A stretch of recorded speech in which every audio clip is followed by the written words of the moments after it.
Ya, Nabi memasukkan ini dua jempol ke sini, terus ini ditemukan di sini, terus begini, begini.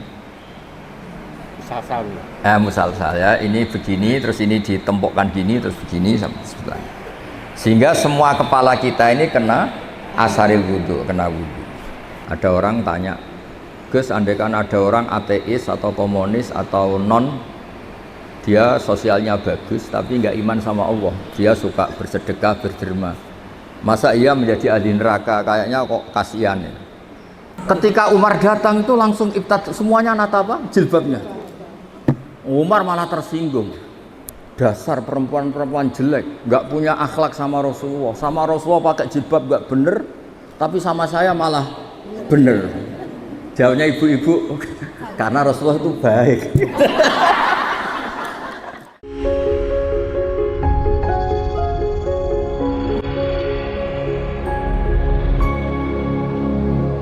Assalamualaikum warahmatullahi wabarakatuh. Alhamdulillah, wassalatu wassalamu ala rasulillah Sayyidina Maulana Muhammad sahbihi barik wasallam asma'in.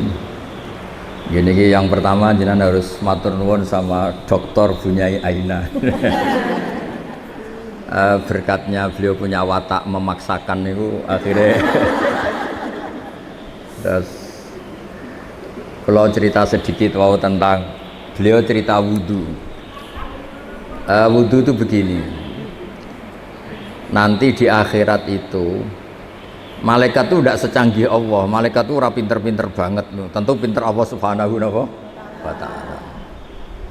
Sehingga nanti itu kata Nabi, sabda Nabi itu, kalau orang wudhunya sempurna, basuh wajah sempurna, tangan, kepala sempurna, itu nanti sinarnya itu terang benderang. Sehingga identifikasi kalau ini ashabil yamin, kanan ya kanan, kalau kiri ya kiri. Jadi yang gelap gulita itu kiri, yang terang benderang itu kanan. Kalau wudhu jenengan nggak bener, itu jenisnya yang kelap-kelip. Nah ini bisa kegaruk kemana-mana, karena mau dikanankan sinarnya nggak cukup, mau dikirikan nyatanya ada sinar.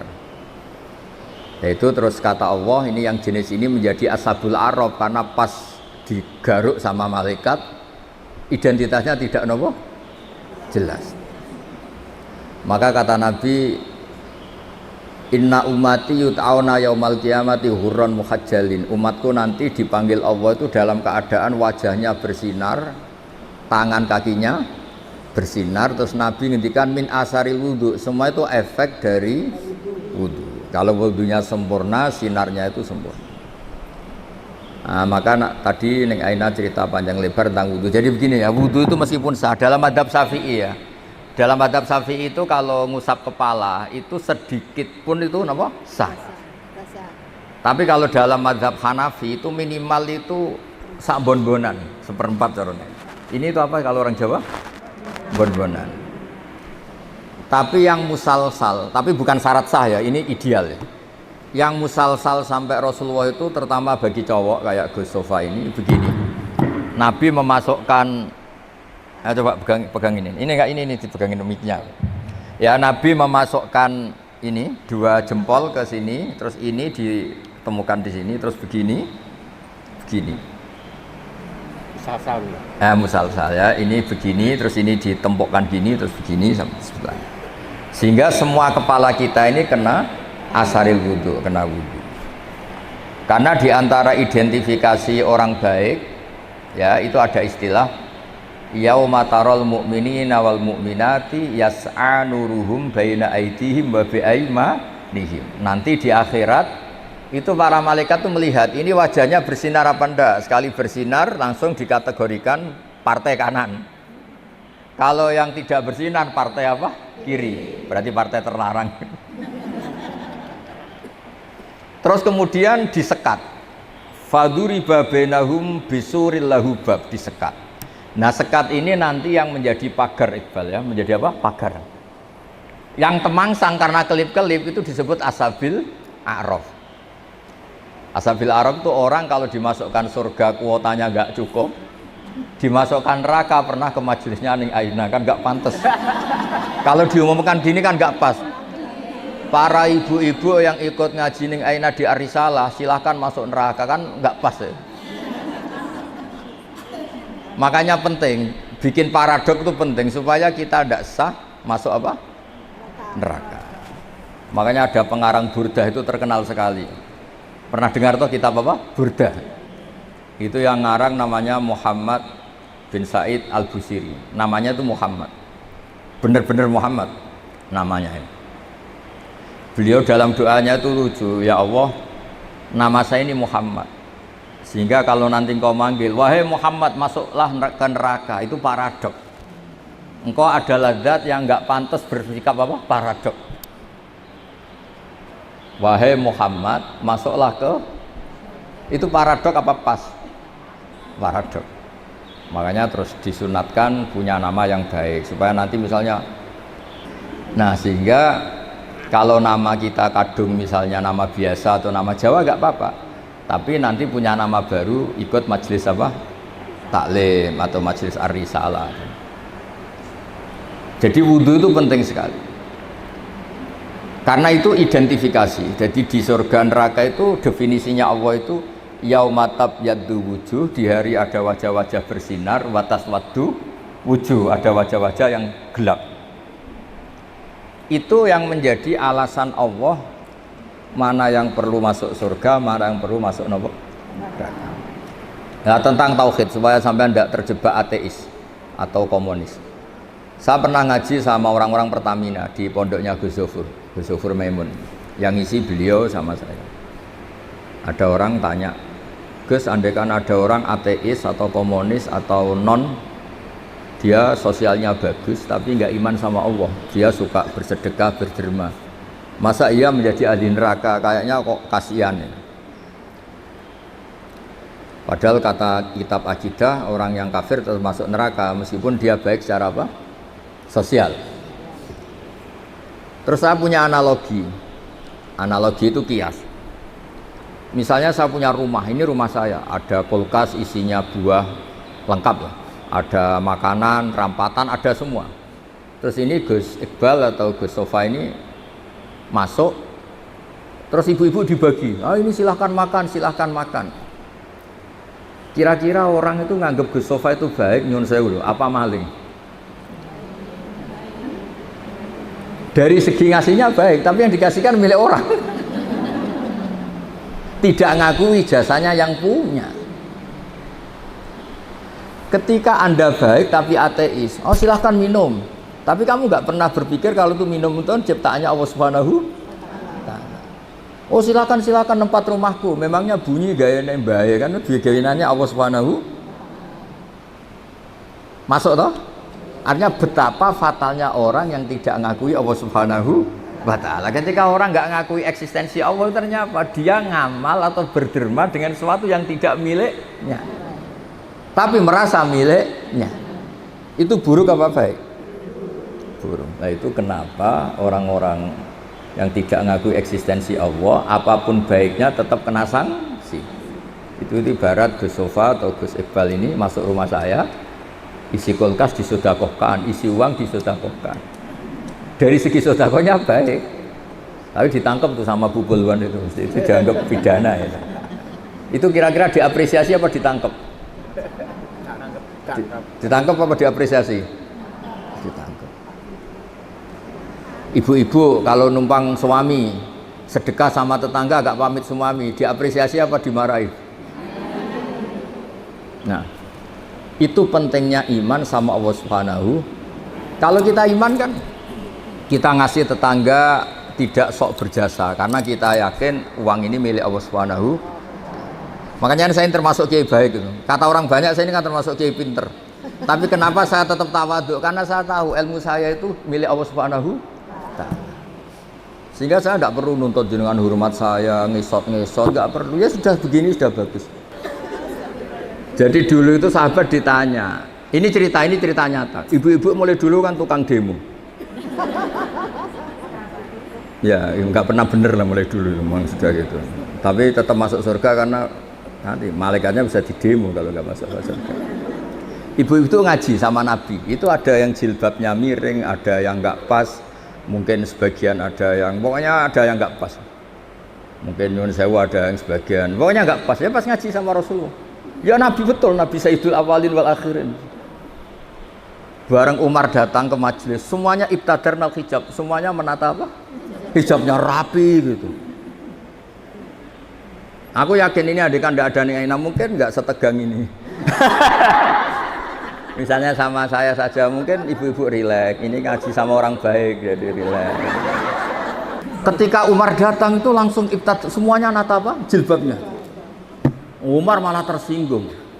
Dasar perempuan-perempuan jelek, nggak punya akhlak sama Rasulullah. Sama Rasulullah pakai jilbab nggak bener, tapi sama saya malah bener. Jawabnya ibu-ibu, karena Rasulullah itu baik. Karena Rasulullah itu wa anta afaddu wa aghlad. Afaddu itu Anda itu orang yang sadis. Bisanya nyalahkan, biasanya marah. Kamu bisa tahu kan yang mirip Rasulullah itu siapa? Yang mirip Umar itu siapa? Jadi intinya itu Rasulullah itu ya punya majelis untuk perempuan. Bahkan itu punya akibat dan Nabi tetap melanjutkan. Makanya punya akibat tuh sering ibu-ibu mulai dulu yang engkek ya banyak, yang caper ya banyak. Sehingga Aisyah tuh cemburu. Dasar Nisaul Ansor. Iya, caper kali Kanjeng Nabi. Untung Nabi sudah nggak ada. Kalau masih kasihan tuh kiai-kiai nggak payu jadi kiai gitu. Ya Nabi kan ganteng, sopan. Sehingga terus Aisyah cemburu, Sayyidah Aisyah cemburu, terus Nabi malah muji. Sebaik-baiknya perempuan atau perempuan Ansor, tidak malu tanya urusan apa? Agama. Tapi Aisyah tetap melihat itu sensitif lah, cemburu. Karena kadang tanyanya perempuan Ansor itu sampai urusan privat, urusan khas perempuan, tentang menyelesaikan haid itu gimana, mandi dari haid gimana.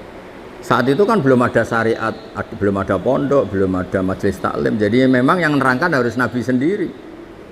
Jadi semuanya itu ada resiko. Kalau perempuan nggak diajarin nanti nggak tahu cara bebersih, cara sesuci. Kalau diajarin istrinya cemburu. Jadi kayak itu repot. Ya terus makanya terus banyak yang kayak saya terus nganggep lucu saja. Kalau nggak dianggap serius tuh repot. Ya jadi Umar ya tak teruskan lagi. Sampean tahu kan sekarang siapa yang Umar? Umar marah. Ya aduwati anfusina, wahai perempuan yang nakal-nakal. Harusnya Rasulullah ahakku ayyahabna. Rasulullah itu lebih berhak kamu takut, kamu wibawa, kamu hormati. Kenapa sama saya terus? Ya karena Rasulullah itu lebih baik, Anda ini kasar. Semenjak itu, ya makanya terus orang hubungan dengan Allah juga sama. Kamu punya utang orang 1 juta atau 10 juta, nggak bisa nyaur itu nggak berani ketemu. Tapi kamu sering melanggar perintahnya Allah, itu kita istighfar ya nyaman. Dengan segala kesalahan kita mengadu ke Allah ya nopo nyaman. Sehingga Allah ini nyata sebagai Rahman Rahim itu nyata. Coba ya, Anda pakai motor teman kamu gadekan, itu nggak berani ketemu. Tapi kita pakai sarannya Allah, mulai oksigen, langit, bumi, semuanya kita pakai. Padahal kita sering salah, mungkin sholat kita tidak benar. Tapi istighfar tetap nyaman, nyebut asma Allah ya tetap nyaman. Saking baiknya Allah Subhanahu wa Ta'ala. Sehingga tetap bikin nyaman orang-orang yang meskipun sedang tidak dekat. Makanya ada sebuah hadits qudsi ngendikan, wahai Daud ini nabinya Allah. Saya dengan orang yang lari dari saya itu aswaku, sangat-sangat sayang. Nah di Indonesia kebetulan Thorikoh itu bersanad sama hadis-hadis seperti ini. Sehingga nggak ada kita adat kiai ngecap orang yang enak. Ngecap itu mensetik masih. Mungkin sebagian kita orang Indonesia masih banyak yang judi online, mungkin sebanyak yang kecanduan narkoba, sebagian kita mungkin masih korupsi, sebagian kita masih nggak bener.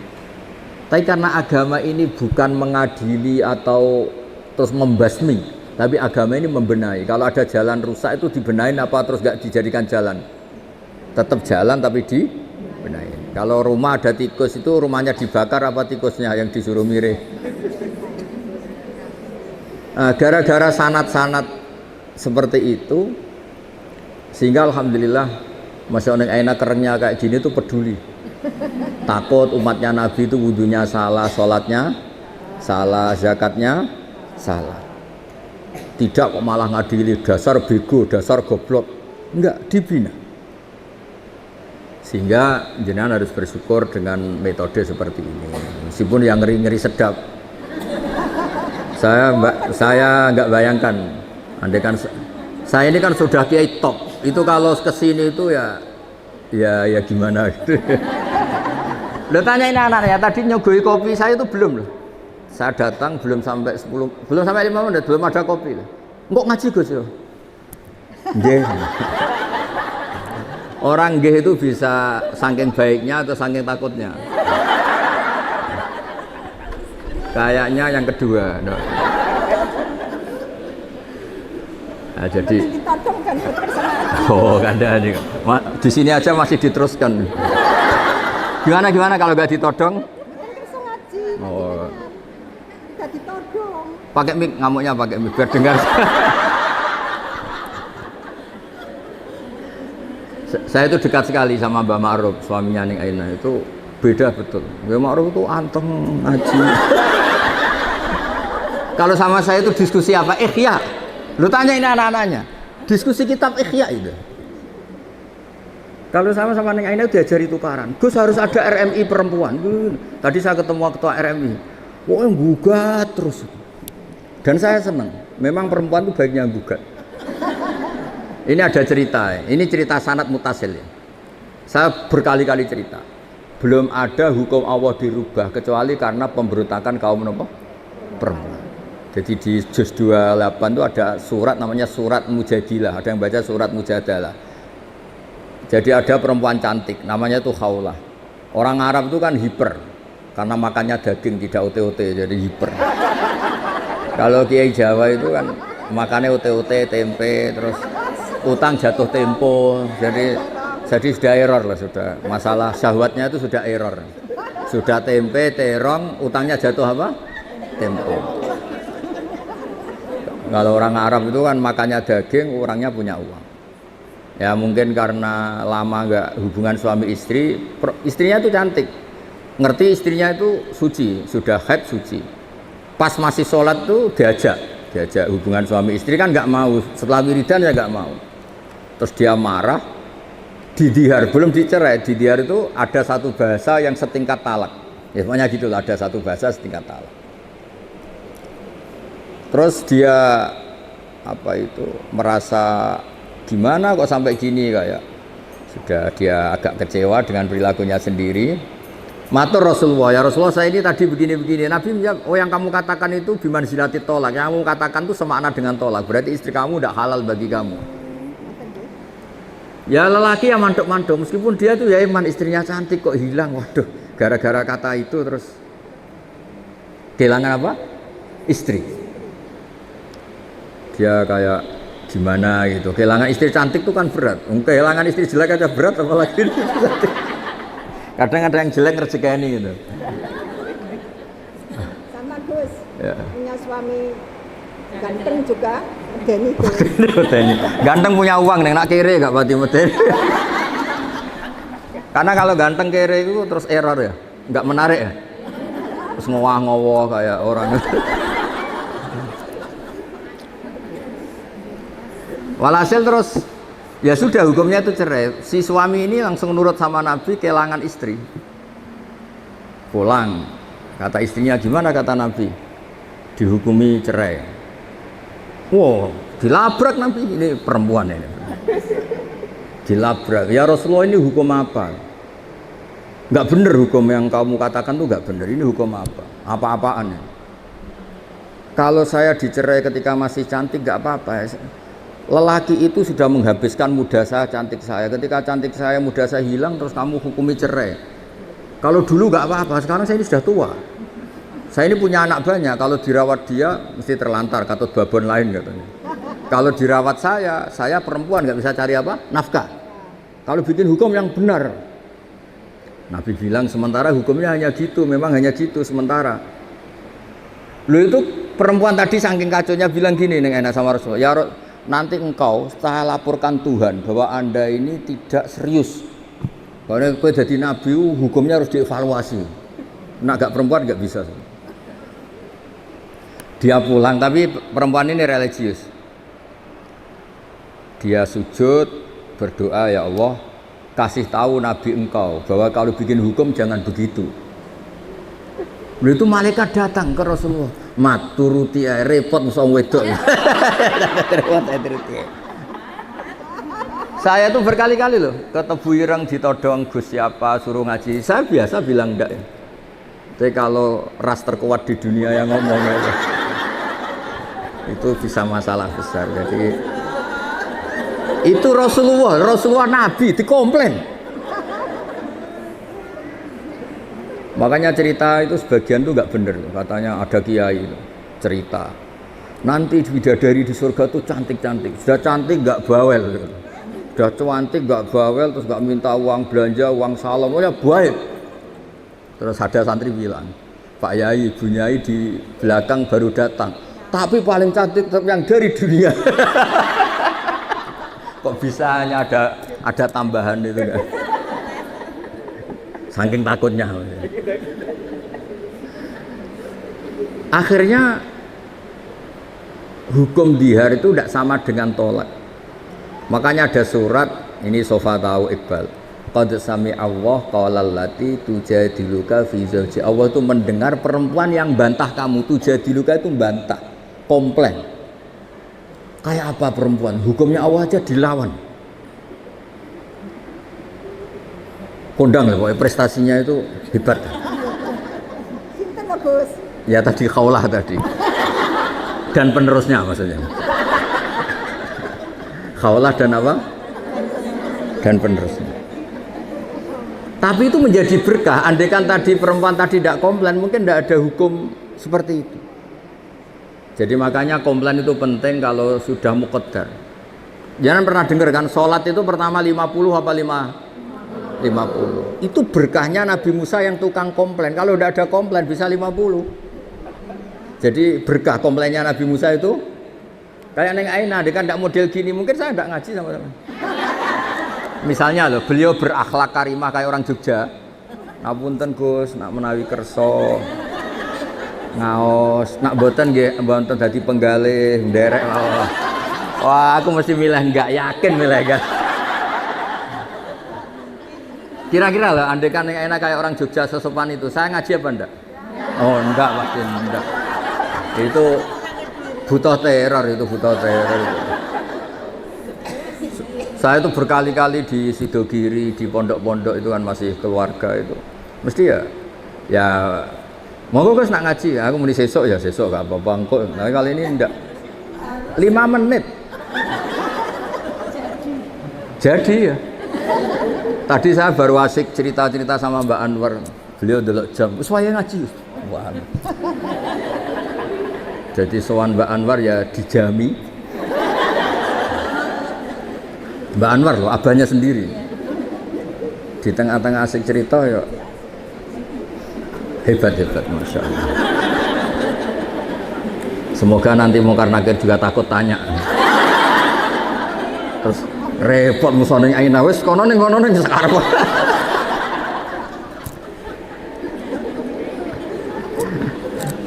Jadi Allah itu memang zat yang luar biasa. Sesuatu itu kalau didesain sesuai awalnya itu mesti bagus. Meskipun kita kadang tidak cocok. Misalnya perempuan itu komplain, itu ya memang Allah desain gitu. Mungkin baiknya komplain. Saya itu sering dilapori santri-santri yang awal nikah. Gus, istri saya itu sering minta uang saya, padahal saya ini orang miskin, gimana ini? Tak jawab, ya sudah minta lelaki lain. Wah jangan Gus. Langsung berarti itu ya memang sunnahnya perempuan mau minta uang siapa kalau nggak sama. Ada yang cerita lagi, Gus istri saya sering marah sama saya gini. Ya sudah biar marah sama tetangga. Jangan Gus nanti malah gimana? Artinya apa? Ya sudah desainnya perempuan tuh minta sama suaminya marah itu desain yang apa? Bagus. Maka para lelaki harus nikmati itu, harus mulai nikmati itu. Nikmati radio bobrok ini. Sudah harus. Karena kalau nggak dinikmati ya bisa stroke gitu. Ya karena Nabi itu orang paling pinter di dunia itu kan Nabi Muhammad. Itu nggak ada rumusnya ngadepi perempuan. Nabi pernah ngendikan, ini terakhir ya. Nanti ada tanya jawab, tak turuti semua. Ada Nabi itu ditanya, gimana Nabi menghadapi perempuan? Perempuan itu khuliqat min dilain awas, dari iga yang apa? Bengkok. Kalau kamu paksakan lurus, maka patah. Kalau kamu biarkan tetap apa? Bengkok. Nabi saja tidak punya rumus, apalagi kita. Sahabat ditanya, terus piye? Ya tidak piye-piye, sudah gitu itu sudah. Diluruskan apa? Patah, dibiarkan bengkok. Terus seperti Gus. Ya sudah begini. Kayaknya orang paling cerdas di dunia tidak punya rumus kalau tentang apa? Perempuan.